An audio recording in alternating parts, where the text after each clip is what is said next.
Hello students. इससे पहले हमने काइनेटिक थ्योरी ऑफ गैस को एंड रेडिएशन को पूरी तरह से ख़त्म कर लिया था। आई होप आपने अभी तक असाइनमेंट सॉल्व कर ली होगी। और अब हम बात करते हैं नेक्स्ट जो टॉपिक है हमारा, दैट इज़ थर्मोडायनामिक्स।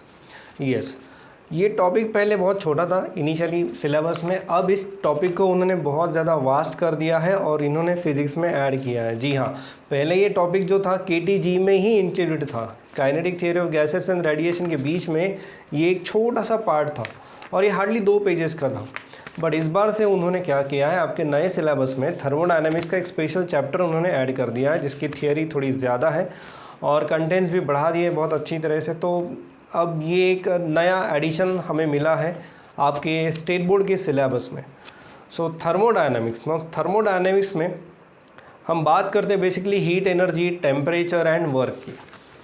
कैसे, थोड़ा सा देख लेते हैं, थोड़ा सा डिस्कशन कर लेते हैं इससे पहले। जैसे कि हमें पता है कि जैसे ही हम ऐसे हाथ ऐसे रब करते हैं सो वी फील वार्मर, यानी हमारे हाथ जो है थोड़े से गर्म हो जाते हैं। या कभी कभी हम जब साइकिल में हवा भरते हैं तो ये आपका पंप होता है साइकिल का।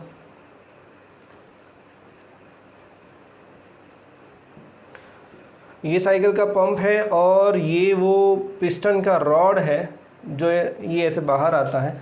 और ये जब हम हवा भरते हैं साइकिल में थ्रू द पाइप, तो ये जो नीचे वाला जो पोर्शन रहता है, आपने ऑब्ज़र्व किया होगा ये थोड़ा सा गर्म हो जाता है। नहीं किया होगा तो अभी करना कि जैसे ही आप हवा भरते हो सो ये नीचे वाला जो पोर्शन है ये गर्म हो जाता है। That mean there is some process taking place inside this pump. और ये प्रोसेस हम पढ़ने वाले हैं। हालांकि थोड़ा सा डिस्कशन अगर आपको याद होगा हमने KTG में भी किया था, जब मेरे ख्याल से मैंने मेयर्स रिलेशन में CV एंड CP बताया था, तब थोड़ा सा ये डिस्कशन में मैंने किया था। पिस्टन एंड सिलेंडर का डिस्कशन था वो। ये साइकिल का पंप यानी पिस्टन एंड सिलेंडर ही है अंदर से। सो ये कुछ प्रोसेस है जो हमें थर्मोडायनामिक्स हमें ये प्रोसेस अच्छी तरह से एक्सप्लेन करती है कि यहाँ का टेम्परेचर बढ़ा क्यों। नेक्स्ट जो बात की है आपके टेम्परेचर में, वो है पहले तो उन्होंने बताया है कि what is the thermodynamics. So thermodynamics is basically a branch which deals with heat and temperature. क्योंकि यहाँ जैसे मैंने कहा कि यहाँ पे टेम्परेचर बढ़ रहा है और टेम्परेचर बढ़ रहा है, there is some exchange of heat. So ये heat, the thermodynamics is the branch which deals with heat and temperature as well as the conversion of heat into another form of energies. ये है आपका thermodynamics. इससे पहले उन्होंने एक example भी दिया है। वो एग्जाम्पल दिया है उन्होंने इसका, बेंजामिन थॉमसन 1798 में उन्होंने कहा कि वो जो तोप होती है, so they were drilling the some holes in that cannons. तो उनको ऐसा पता चला कि जब वो ड्रिल करते हैं तो वो ड्रिलिंग ऑपरेशन के दौरान बहुत ज़्यादा हीट जनरेट होती है and that heat is sufficient to boil a water. और एक बात उन्होंने वहाँ पे देखी कि जितना ज़्यादा हम ड्रिल करेंगे उतनी ज़्यादा हीट वहाँ पे जनरेट हो रही है। सो यानी उन्होंने उस वक्त एक कंक्लूजन ऐसे डिराइव किया था कि अगर if you are doing some work so that work is converted into heat. अब इसके मैंने पहले ही कुछ एग्जांपल्स दिए हैं। जैसे यहाँ पे we are doing some work and that work is converted into heat, क्योंकि ये नीचे वाला जो पोर्शन है वो गर्म हो रहा है। दूसरा ये, जब हम हाथ एक दूसरे को रब करते हैं तो हाथ थोड़े से गर्म हो जाते हैं। सो ये भी यहाँ पर भी क्या हो रहा है, we are doing some work and this work is converted into heat. और एक एग्जांपल उन्होंने आपके टेक्स्ट बुक में बताया है और वो है गाड़ी का। जैसे गाड़ी का इंजन चलता है सो थोड़ी देर बाद गाड़ी का इंजन बहुत ज़्यादा गर्म हो जाता है, that's why we need a coolant in your engine. बड़े नहीं, वो कूलेंट का पार्ट अलग है। मेन पार्ट क्या है यहाँ पे कि whenever there is a work done there is some form of heat is generated. So यही सारी प्रोसेस को जो स्टडी है, इन प्रोसेस का जो स्टडी है वो हम करेंगे थर्मोडायनामिक्स में। सो सबसे पहले उन्होंने ये पूरा डिस्कशन आपके फर्स्ट पेज पे किया है। चैप्टर शुरू होता है पेज नंबर 75 से, जिसमें हमने देख लिया कि डेफिनेशन ऑफ थर्मोडायनामिक्स और छोटा से कुछ एग्जांपल्स जो थर्मोडायनामिक्स से रिलेटेड है वो अभी हमने देख लिए हैं। अभी हम बात करते हैं धीरे धीरे, अभी आगे बढ़ते हैं to the discussion of equilibrium. Equilibrium यानी मैं बात कर रहा हूँ thermal equilibrium. Now what do you mean by thermal equilibrium. जैसे कि आपको पता है कि एक गर्म पानी का एक ग्लास है जिसमें मैंने गर्म पानी भरा हुआ है। ये गर्म पानी का ग्लास मैंने ऐसे ही रख दिया और अब मैंने इसको थोड़ी देर के लिए छोड़ दिया। आपको पता है क्या हो जाएगा? यस, इसका टेम्परेचर धीरे धीरे धीरे धीरे कम होता जाएगा और वो ठंडा हो जाएगा। कितना ठंडा हो जाएगा? जब तक कि इसका टेम्परेचर, ये जो सराउंडिंग है उसके टेम्परेचर के बराबर ना हो तब तक ये ठंडा हो जाएगा। यानी यहाँ पे क्या हो रहा है कि इनिशियली ग्लास का टेम्परेचर कम हो रहा है, पानी का टेम्परेचर कम हो रहा है, यानी जो इसके अंदर जो है वो बाहर जा रहा है। यस, और इसके अंदर जो बाहर जा रहा है उसी को हम कहते हैं हीट एनर्जी।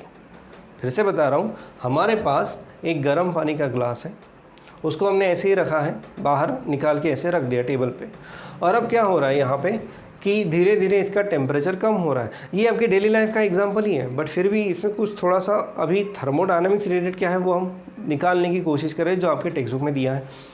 तो धीरे धीरे ये ग्लास का टेम्परेचर जो है वो कम हो रहा है और इसकी वजह से, यानी हम यहाँ पे ये कह सकते हैं कि इस ग्लास में कुछ है जो बाहर जा रहा है जिसकी वजह से इसका टेम्परेचर कम हो रहा है, और जो बाहर जा रहा है वही है heat energy.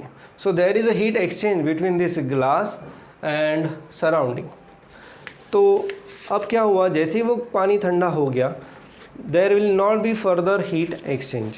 Yes, there will not be further heat exchange. तो वो अभी एक दूसरे के साथ कोई हीट एक्सचेंज नहीं करेंगे। क्यों?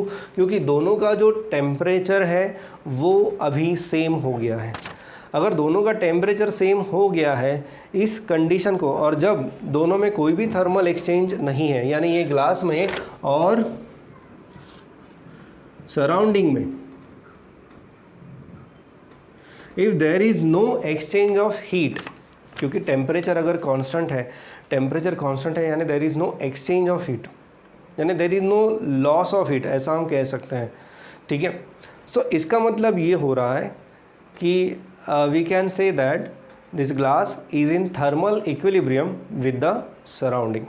This glass is in thermal equilibrium with the surrounding. ये इसका मतलब हम बोल सकते हैं। ये एक पार्ट थर्मल इक्विलिब्रियम का आपके पेपर में उन्होंने डिस्कस किया, सॉरी आपके चैप्टर में उन्होंने डिस्कस किया है, और ये हमने यहाँ पे देख लिया कि जो एक्सचेंज हो रहा है उसको हम कहते हैं हीट एनर्जी। अब उन्होंने इसके बाद first law of thermodynamics define किया। अब यहाँ पे हम देख सकते हैं कि ये ग्लास है और ये सराउंडिंग है, ये दोनों में थर्मल इक्विलिब्रियम है क्योंकि दोनों का टेम्परेचर अभी सेम है। यहाँ पे मैंने एक और दूसरा ग्लास रख दिया, यहाँ पे मैंने एक और दूसरा ग्लास रख दिया, और इसको भी, ये भी इनिशियल उसका उतना ही टेम्परेचर था जितना पहले इस ग्लास का था। अब क्या हो गया, अब ये भी ग्लास ठंडा हो जाएगा। अब इसने भी हीट एक्सचेंज की विद द सराउंडिंग, और अभी जैसे इसका टेम्परेचर नॉर्मल पे आ गया, यानी जैसे इसका temperature equal to surrounding temperature हो गया, so there is no heat exchange in this case. अब मैं इसके लिए भी बोल सकता हूँ कि this glass is also is in thermal equilibrium with the surrounding. ठीक है, this glass is also in thermal equilibrium with surrounding. तो यहाँ पे ये ग्लास सराउंडिंग के साथ थर्मल इक्विलिब्रियम में है, ये ग्लास भी सराउंडिंग के साथ थर्मल इक्विलिब्रियम में है। क्या मैं ऐसा बोल सकता कि now temperature of this both glasses which are kept very close to each other that is same. और अगर ये दोनों ग्लासेस का टेम्परेचर सेम है, यानी इन दो ग्लासेस के बीच में भी कोई भी हीट एक्सचेंज नहीं हो रही है, और इसका मतलब ये होता है कि अगर ये ग्लास सराउंडिंग के साथ थर्मल इक्विलिब्रियम में है, glass A is in thermal equilibrium with the surrounding, glass B is in thermal equilibrium with the surrounding, then I can say glass A and B, they are also in thermal equilibrium, and this is nothing but zeroth law of thermodynamics. of course ये zeroth law जो है वो first law and second law के बाद predict किया गया था, मेरे ख्याल से फर्स्ट लॉ के बाद। यहाँ पे कहीं तो दिया है proposed after first and second law of thermodynamics, आपके टेक्स्ट बुक में दिया है पेज नंबर 76 में। तो ये था आपका फर्स्ट लॉ ऑफ थर्मोडायनामिक्स। फिर से एक बार बता रहा हूँ, इसकी स्टेटमेंट के साथ आपको मैं बता देता हूँ। स्टेटमेंट कुछ इस प्रकार से है, there are 3 objects A B C, और ये लॉ कुछ इस प्रकार से है कि if A is in thermal equilibrium with C, A and C में थर्मल इक्विलिब्रियम है. If A is in thermal equilibrium with B, A और बी में भी थर्मल इक्विलिब्रियम है, then there is a thermal equilibrium between B and C. ये है statement of zeroth law of thermodynamics. ये दिया है आपके पेज नंबर 76 पे. अब इसकी एक एप्लीकेशन भी उन्होंने दी है, और एप्लीकेशन कुछ इस प्रकार से है कि जैसे हम अपना ह्यूमन बॉडी टेम्परेचर मेजर करते हैं, so we wait for some time. Why we wait for some time? To achieve that thermal equilibrium. जैसे हम थर्मामीटर ऐसे लगाते हैं, so we wait for some time. वो टाइम क्यों चाहिए? क्योंकि जो बॉडी का टेम्परेचर है that should be equal to temperature of thermometer, क्योंकि थर्मामीटर को उस टेम्परेचर को अचीव करने के लिए थोड़ा सा समय लगता है. So in that case when the body temperature and thermometer temperature both are same, then we take that reading. We wait for 1 minute और something later. और आजकल डिजिटल जो आ गया है तो वो बीप साउंड देता है. So this is nothing but example of thermal equilibrium.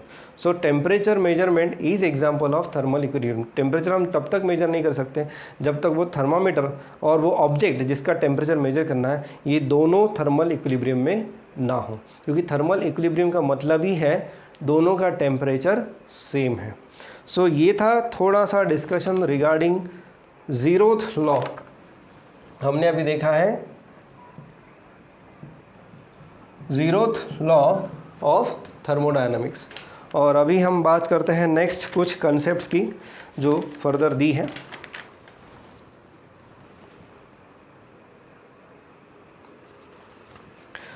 अब एक हेडिंग है आपके इसमें, heat, internal energy and work. अब हीट क्या है हमने थोड़ा सा देख लिया है कि it is a form of energy. जैसे अभी मैंने कहा कि गर्म ग्लास अगर आप सराउंडिंग में रखते हो, बाहर रखते हो, तो क्या होगा, थोड़ी देर बाद वो ग्लास ठंडा हो जाएगा, यानी उस ग्लास में से कुछ है जो बाहर जा रहा है.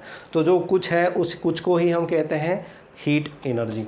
और ये हीट एनर्जी बाहर जा रही है, इसलिए सराउंडिंग का टेम्परेचर जो है वो बढ़ेगा नहीं, क्योंकि सराउंडिंग यानी पूरा यूनिवर्स है, तो उसका टेम्परेचर में ज़्यादा डिफरेंस आपको मिलेगा नहीं. हाँ, but there will be much difference in temperature of that glass. अब बात करते हैं इंटरनल एनर्जी की. तो ये जो इंटरनल एनर्जी है ये पार्ट हमने पहले भी काइनेटिक थ्योरी ऑफ गैसेस में देख लिया था, और उसमें हमने देखा था कि वो गैस की जो इंटरनल एनर्जी है that is nothing but kinetic energy as well as vibrational energy as well as rotational energy associated with that gas molecules. यहाँ पे का इंटरनल एनर्जी की एक डेफिनेशन दी है, वो ये कहता है कि internal energy of a system is associated with the random motion of molecules of the system. तो एक ऐसी डेफिनेशन आपको यहाँ पे दिखाई देगी आपके टेक्स्ट बुक में पेज नंबर 77 पे. सो ये थी इंटरनल एनर्जी. अब इसमें उन्होंने कुछ एग्जांपल्स भी दिए हैं कि मान लो आपका गैस है और वो मोनो एटॉमिक गैस है. तो मोनो एटॉमिक मॉलिक्यूल वाला अगर गैस है तो उसमें हमें पता है कि उसमें सिर्फ ट्रांसलेशनल काइनेटिक एनर्जी रहेगी. There will not be any rotation, there will not be any vibration. अगर डायटोमिक रिजिड मॉलिक्यूल है तो डायटोमिक रिजिड मॉलिक्यूल में जो एनर्जी रहेगी वो रहेगी ट्रांसलेशनल, मैं गैस की बात कर रहा हूँ, वो रहेगी translational as well as rotational energy. और अगर डायटोमिक नॉन रिजिड मॉलिक्यूल है तो उस मॉलिक्यूल में ट्रांसलेशनल काइनेटिक एनर्जी रहेगी, there will be rotational kinetic energy, at the same time there will be vibrational energy associated with that molecule. और ये तीनों मिला के, ये सारी एनर्जी मिला के जो एनर्जी और सारे मॉलिक्यूल्स की मिला के जो एनर्जी रहेगी वो रहेगी internal energy of that gas. ठीक है. अगर हम लिक्विड की बात करें तो लिक्विड में भी हमें पता है कि तो molecules are continuously moving. Of course there is interaction between molecules. अगर हम लिक्विड्स की बात करें तो लिक्विड में इंटरेक्शन बिटवीन मॉलिक्यूल रहता है, and that's why there is some potential energy associated with those molecules. यहाँ पे कहीं पे तो होगा. Yes, in case of liquids and solids we need to consider potential energy of molecule due to intermolecular attraction, जैसे यहाँ पे उन्होंने दिया है. सो वो एनर्जी जो है that is also contributing some internal energy. So overall ये जो मॉलिक्यूलर लेवल में जो उनकी kinetic energy as well as potential energy रहती है उसी को टोटली सारे मॉलिक्यूल्स की मिला के हम कहते हैं इंटरनल एनर्जी. अब यहाँ पे सिंबल दिया है उन्होंने. इंटरनल एनर्जी का जो सिंबल है वो है U, और ये सिंबल हमने पहले भी देख लिया था आपके KTG में. आपको याद होगा delta U is CV D T, ये ऐसा एक हमने इक्वेशन भी देखा था, delta U is C V D T, but मेरे ख्याल से यू की जगह मेरे ख्याल से वहाँ पे डेल्टा ई है, ऐसा कुछ सिंबल शायद हमने यूज़ किया था। Anyway, so you stands for internal energy of the system for this chapter. ठीक है, अब आगे बढ़ते हैं। अब उन्होंने एक छोटा सा हेडिंग दिया। हाँ, वर्क के मामले में ये डिस्कशन थोड़ा सा और आगे बढ़ेगा, उसके बाद हम वर्क के बारे में बात करेंगे। अब उन्होंने बात की है thermodynamic system and thermodynamic process. So there are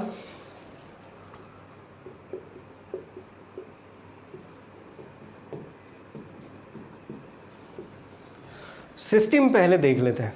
so हाँ, yes, there are different types of systems and there are different types of processes. तो ये दोनों हमें पहले मुझे देखने तो प्रोसेस उन्होंने यहाँ पे बताई है या नहीं, शायद उन्होंने ज़्यादा प्रोसेसेस यहाँ पे बताई नहीं। हाँ ठीक है, ओके। तो पहले हम देख लेते हैं टाइप्स ऑफ सिस्टम। तो टाइप्स ऑफ सिस्टम कैसे हैं, मैंने अभी एक छोटा सा एग्जाम्पल दिया था, एक ग्लास जिसमें हमने गर्म पानी रखा है। तो सबसे पहले what do you mean by system ये देख लेते हैं और उसके बाद टाइप ऑफ सिस्टम देख लेते हैं। तो यहाँ पे ये जो ग्लास है और इसके अंदर भरा हुआ जो गर्म पानी है, तो ग्लास एंड गर्म पानी को हम स्टडी कर रहे हैं, क्योंकि यहाँ पे मान लो मैंने एक थर्मामीटर रख दिया है और मैं कंटिन्यूसली इसका टेम्परेचर मेजर कर रहा हूँ। तो मैं इस ग्लास और उसके अंदर का पानी, इस सिस्टम को स्टडी कर रहा हूँ, यानी ये glass as well as this water inside is nothing but system. यानी मैं ये बोल सकता हूँ कि part of the universe which is under observation is called as system. The part of universe which is under observation is called as system. तो वो system को छोड़ के बाकी जो पोर्शन है, ये सिस्टम छोड़ के बाकी जो पोर्शन है उसे हम क्या कहेंगे, उसे हम कहेंगे सराउंडिंग। तो ये हो गई आपकी system and the remaining is surrounding. तो जो पोर्शन हम स्टडी कर रहे हैं, जिसमें हम ऑब्जर्वेशंस कर रहे हैं, वो पार्ट हो गया आपका सिस्टम। और वो छोड़ के बाकी जो कुछ भी है, जैसे एक रूम में रखा है तो वो रूम का जो एटमॉस्फेयर है that is nothing but surrounding. हाँ, अभी एकदम हम दूर तो नहीं जाएंगे क्योंकि उसमें कुछ खास चेंजेस होंगे नहीं इसकी वजह से।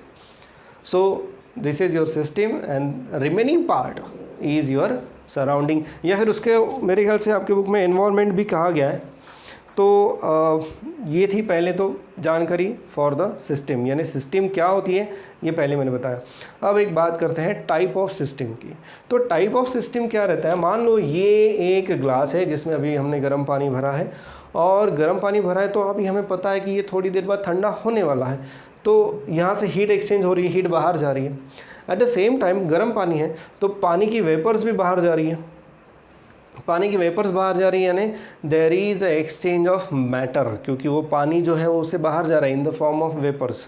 सो there is a exchange of heat as well as there is exchange of matter. Such system is called as open system.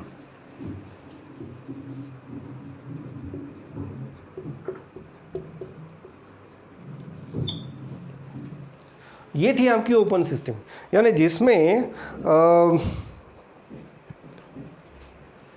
Heat exchange भी हो रही है और उस सिस्टम में से कुछ मैटर जो है, कुछ अमाउंट ऑफ क्वांटिटी जो है वो बाहर जा रही है, तो उसको हम कहेंगे ओपन सिस्टम। अब नेक्स्ट, अब मैं क्या कर रहा हूँ, मैं इसको एक एयर टाइट ढक्कन लगाने वाला हूँ। मैं इसको एक एयर टाइट ढक्कन लगाने वाला हूँ, ठीक है। वो क्यों? क्योंकि वो जो पानी की वेपर्स हैं वो बाहर ना जाए। तो मैंने इसको एक एयर टाइट ढक्कन लगा दिया है, बट स्टिल जैसे आप एक चाय के ग्लास के भी ऊपर अगर आप ढक्कन रखते हो तो चाय थोड़ी देर बाद ठंडी हो जाती है, भले ही वहाँ से वेपर्स बाहर नहीं आ रही है। यानी अब यहाँ पे क्या एक्सचेंज हो रहा है सर? यहाँ पे एक्सचेंज हो रहा है सिर्फ हीट। यस, यानी यहाँ से हीट तो बाहर जा रही है, लेकिन वो जो वेपर्स पहले बाहर जा रही थी वो वेपर्स अब बाहर नहीं जा रही है। तो such kind of system is called as closed system.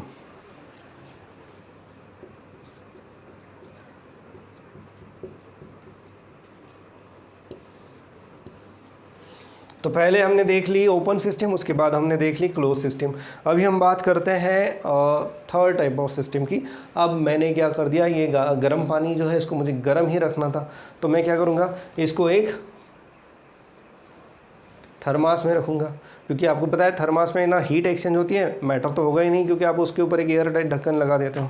सो अगर थर्मास की मैं बात करूँ तो थर्मास में क्या होता है, वो जो सब्सटेंस है वो बहुत ज़्यादा देर के लिए गर्म रहता है। That means there is no exchange of heat as well as there is no exchange of matter. सो जिस सिस्टम से ना हीट एक्सचेंज हो पा रही है ना मैटर एक्सचेंज हो रहा है, उस सिस्टम को कहते हैं आइसोलेटेड सिस्टम।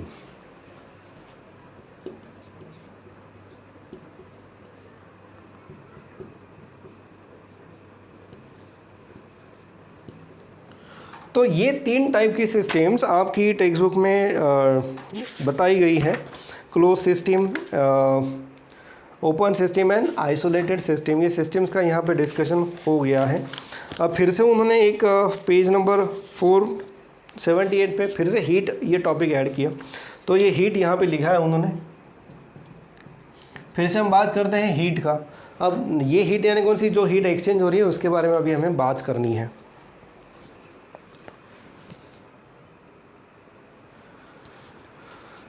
हाँ जी, तो ये हेडिंग हीट के अंदर जो हेडिंग फिर से उन्होंने दिया है पेज नंबर 78 पे, ऐसा उन्होंने क्या डिस्कशन किया, तो उन्होंने वही डिस्कशन किया जो अभी तक हम कर रहे थे।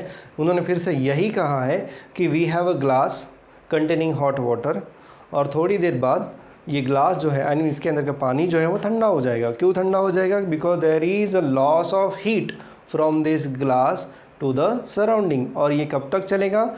जब तक कि ये ग्लास के पानी का टेम्परेचर सराउंडिंग के टेम्परेचर के बराबर ना हो। एक बार ये दोनों टेम्परेचर बराबर हो गए, then this glass and the surrounding they are in thermal equilibrium, and once there is a thermal equilibrium there will not be any further heat transfer between glass and surrounding.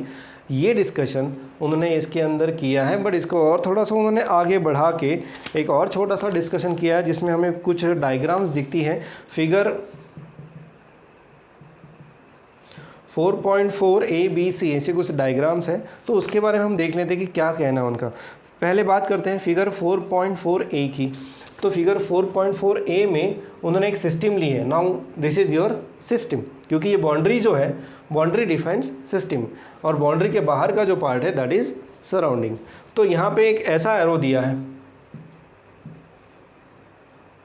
यानी यहाँ पे उनका कहना ये है कि there is a transfer of heat from surrounding to system. There is transfer of heat from surrounding to system. whenever system gains heat, the heat is taken as positive। आपको ये पेज नंबर 78 पे दिखाई दे रहा होगा। There is a box, remember this वाला एक box है, और उसमें उन्होंने कहा कि when the energy is transfer to a system from its surrounding it is positive, we say that system gains energy. और एक दूसरा पॉइंट उन्होंने कहा इसका अपोजिट वाला, वो ये है कि when the energy is transfer from the system to the surrounding it is negative, there is a loss of heat. तो ये दोनों पार्ट उन्होंने कहे हैं यहाँ पे। तो अब 4.4A, फिगर 4.4A में बेसिकली उनका ये है TS एंड TE। TS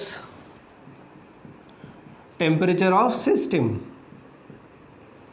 नहीं, yes, and TE temperature of surrounding. E यानी एनवायरनमेंट, तो ये एनवायरनमेंट का जो टेम्परेचर है यानी सराउंडिंग का टेम्परेचर वो है T, और TS is temperature of system. तो यहाँ पे उनका कहना ये है कि now there is a heat transfer from surrounding to system. अगर हीट ट्रांसफ़र हो रही है फ्रॉम सराउंडिंग टू सिस्टम तो क्या हो जाएगा? सिस्टम गर्म हो जाएगी, और अगर सिस्टम गर्म हो गई तो हमें क्या मिलेगा यहाँ पे? Temperature of system is greater than temperature of surrounding. ऐसा आपको यहाँ पे दिखाई दे रहा होगा, क्योंकि सिस्टम गेन्स एनर्जी। अब तीसरी जो फिगर है, फिगर 4.4B दूसरी वाली, वो कुछ इस प्रकार से है और एरो इस प्रकार से है। यानी यहाँ पे क्या पता चल रहा है कि heat is transferred from the system to surrounding. Heat is transferred from system to surrounding. अगर सिस्टम से सराउंडिंग में हीट जाएगी, मान लो कि इनिशियली दोनों का टेम्परेचर सेम है, ठीक है, अगर इनिशियली दोनों का टेम्परेचर सेम है, दोनों का टेम्परेचर सेम होने के बाद भी कुछ ऐसा किया गया कि जिससे ये हीट सिस्टम से सराउंडिंग में गई, तो यहाँ पे क्या हो जाएगा, यहाँ पे उन्होंने दिया है इन दैट केस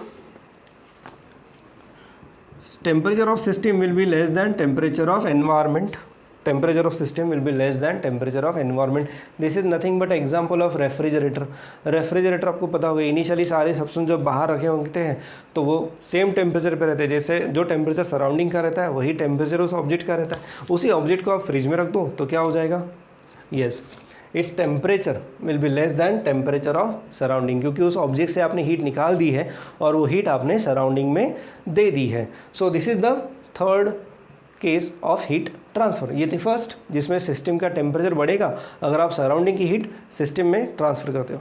यहाँ पे अगर सिस्टम की हीट आप सराउंडिंग में ट्रांसफ़र करते हो प्रोवाइडेड पहले दोनों का टेम्परेचर अगर ज़्यादा है या फिर बहुत ज़्यादा हीट लॉस हो रहा है, so in that case temperature of system will be less than temperature of surrounding.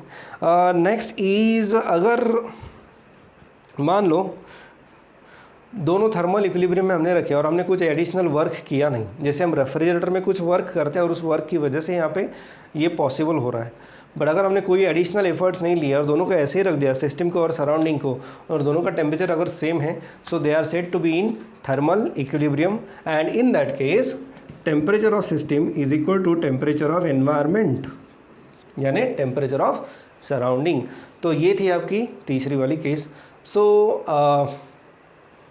ये एक टाइप हो गया जो उन्होंने डिस्कस किया है under this heading heat, page number 79 पे। तो ये था ओवरऑल डिस्कशन इस सिस्टम का। अब नेक्स्ट बात करते हैं कि क्या सिर्फ हीट देने से ही इंटरनल एनर्जी चेंज कर सकते हैं, क्योंकि यहाँ पे अगर मैं टेम्परेचर बढ़ा रहा हूँ यानी मैं सिस्टम की इंटरनल एनर्जी को चेंज कर रहा हूँ। ये हमने पहले भी देखा है, क्योंकि इंटरनल एनर्जी यानी टेम्परेचर बढ़ाने से इंटरनल एनर्जी बढ़ेगी, क्योंकि आरएमएस वेलोसिटी देती है काइनेटिक एनर्जी यानी इंटरनल एनर्जी। तो RMS velocity is directly proportional to root of temperature. तो अगर मैं टेम्परेचर बढ़ाता हूँ तो आरएमएस वेलोसिटी बढ़ेगी, तो काइनेटिक एनर्जी बढ़ेगी, और काइनेटिक एनर्जी बढ़ेगी यानी internal energy of the system बढ़ेगी। तो यहाँ पे हमने हीट दी, तो हीट देने की वजह से ये इंटरनल एनर्जी बढ़ी है। क्या कोई दूसरा तरीका है जिसमें हम इंटरनल एनर्जी को चेंज कर सकते हैं? Yes, they have discuss that method as well, और ये सेम मेथड थोड़ी बहुत हमने डिस्कस की थी केटीजी में, तो वो भी एक बार देख लेते हैं।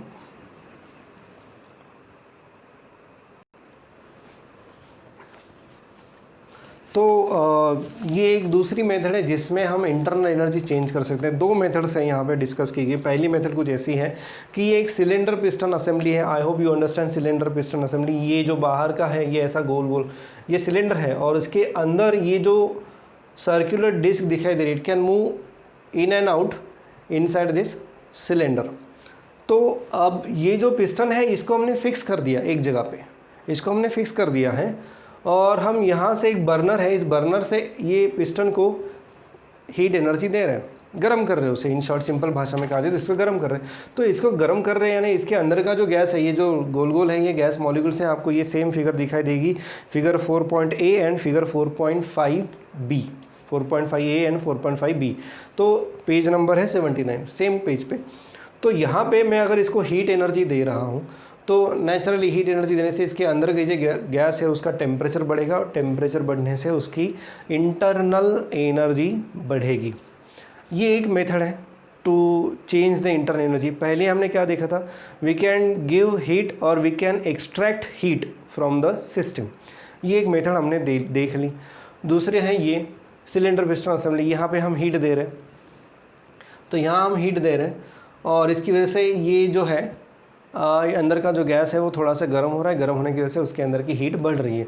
दूसरा है, मान लो हमारे पास हीट देने के लिए कोई साधन नहीं है, यानी कोई बर्नर वगैरह नहीं है, तो how we can give heat to that particular system. System क्या है यहाँ पे सिस्टम है आपके सिलेंडर, और सिलेंडर के अंदर की जो गैस है वो है आपकी सिस्टम।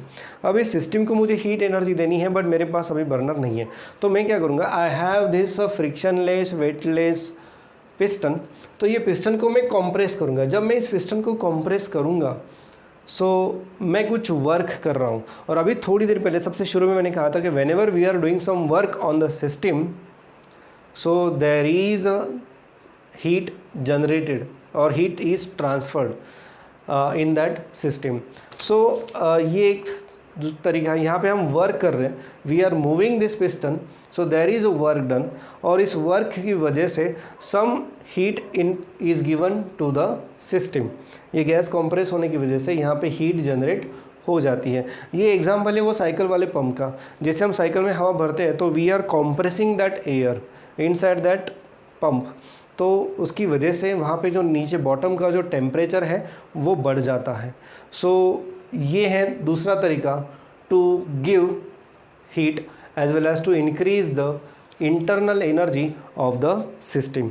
तो ये कुछ बातें आपके डिस्कशन में है इस चैप्टर के। आगे भी कुछ डिस्कशन है रिगार्डिंग वर्क, तो ये वर्क वाला जो डिस्कशन है हम नेक्स्ट टॉपिक में, नेक्स्ट क्लास में डिस्कस कर लेंगे। तब तक ये क्लास ज़रा अच्छे से लर्न करो, स्टडी करो।